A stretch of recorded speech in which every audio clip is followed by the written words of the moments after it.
Asaltos, asesinatos, masacres en los centros de rehabilitación social y otros crímenes tienen cada vez mayor difusión en medios de comunicación y en redes sociales. La violencia se comenta a diario en chats y conversaciones en el entorno social, familiar o laboral, y el miedo se intensifica entre la gente. ¿Qué efecto causa el bombardeo de información de este tipo en la comunidad y por qué la violencia es un ámbito donde se expande a sus anchas la desinformación? Hablar de la violencia es hablar del miedo, y esa conciencia debemos tenerla siempre, cada vez que la abordamos.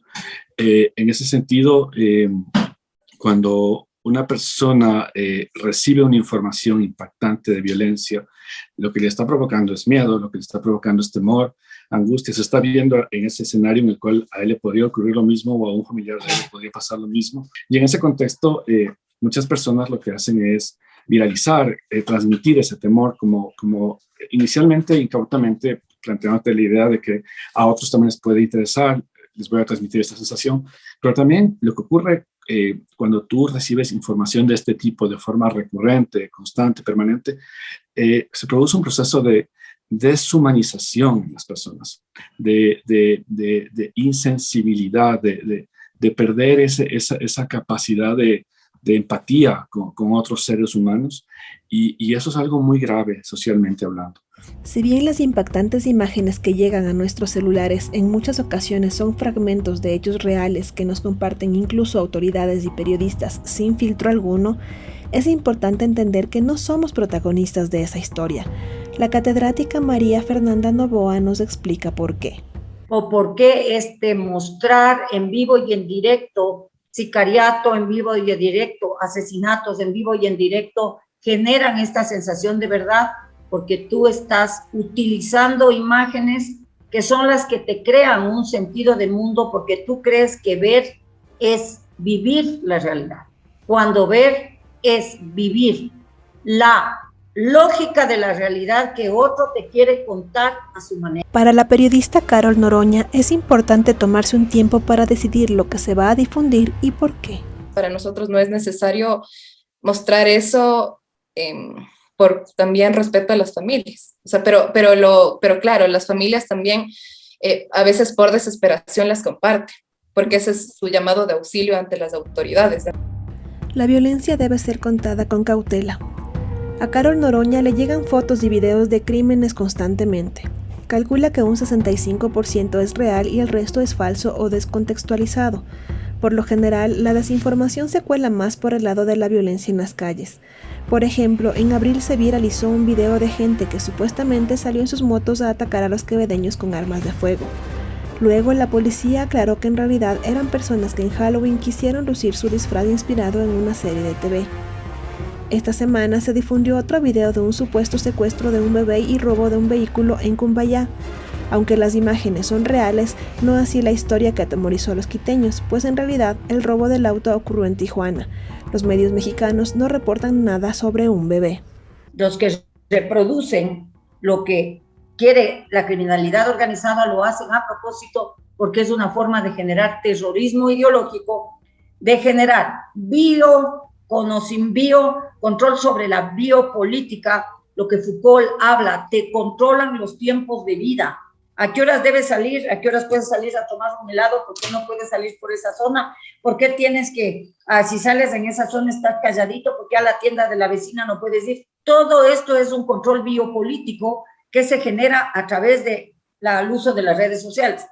Y por otro lado, tienes un control psicopolítico, que es la generación de la anomia permanente, el miedo. Tengo miedo a salir, tengo pánico al vecino, yo me tengo que callar porque si no a mí también me van a dar bala, porque ahora ya no puedo hacer mis actividades cotidianas de manera normal porque estoy en una psicosis o lo que se llama una anomia social permanente, que tengo miedo a todo y a veces no tengo miedo a nada. Creo que hay que diferenciar el incauto, el que ya nada, la vida no vale nada, y el que en realidad está ahí molesto con todo, y el otro que sí tiene un ánimo de tergiversar, de provocar daño, de generar caos, ¿no? Y este último es el más peligroso de todos, en el sentido de que yo creo que no es casual. Me parece que hay detrás otros actores que están de alguna manera permeando este tipo de contenidos para provocar un ambiente de zozobra, un ambiente de terror, y también para, de alguna manera, hacer que los estados y las sociedades den pasos en falso. La violencia no puede ocultarse, pero el reto tanto para los periodistas y medios como para cada persona que difunde información al respecto es hacerlo con respeto y con empatía hacia el dolor de los demás. O sea, yo no te digo que no se informe, pero tiene que informarse con código deontológico, tiene que informarse con conciencia, porque sea el cuerpo de un asesino, o sea el cuerpo de un fumador, de un consumidor, o sea el cuerpo de uno que robó un celular. El cuerpo exige respeto. Y esto aquí ya se ha perdido. Es decir, en la comunicación se ha perdido, en el periodismo se ha perdido esta ética por el respeto del cuerpo. A veces estamos ya tan metidos en eso que nos olvidamos que detrás de las cosas hay personas. Entonces, y es algo que te puede incluso poner en conflicto deontológico contigo misma. Porque a veces hay, qué sé yo, presos violadores, por ejemplo, pero igual esos presos violadores tienen derechos garantizados por la Constitución. Entonces ahí creo que viene el desafío incluso para quienes hacemos periodismo de derechos humanos, que al final tenemos que reconocer que eso es así. Y si yo estoy defendiendo, digamos, escribiendo a la población penitenciaria, ahí también están los líderes delictivos y sus familias, porque la cárcel, en los temas de violencia, la familia siempre es como como el núcleo familiar siempre es tan importante. Para los líderes delictivos la mamá es su Dios. Entonces es como que bien interesante entender eso, pero al mismo tiempo también jalarnos las orejas por hacer eso. Yo lo único que le cuestiono a la Crónica Roja es un poco eso, que finalmente terminamos normalizándolo. Finalmente, Dimitri Barreto señala que es importante que entendamos por qué la gente cae en las redes de la desinformación y qué le hace difundir el material que llega a sus manos sin estar consciente del efecto que causa en su entorno y en la sociedad.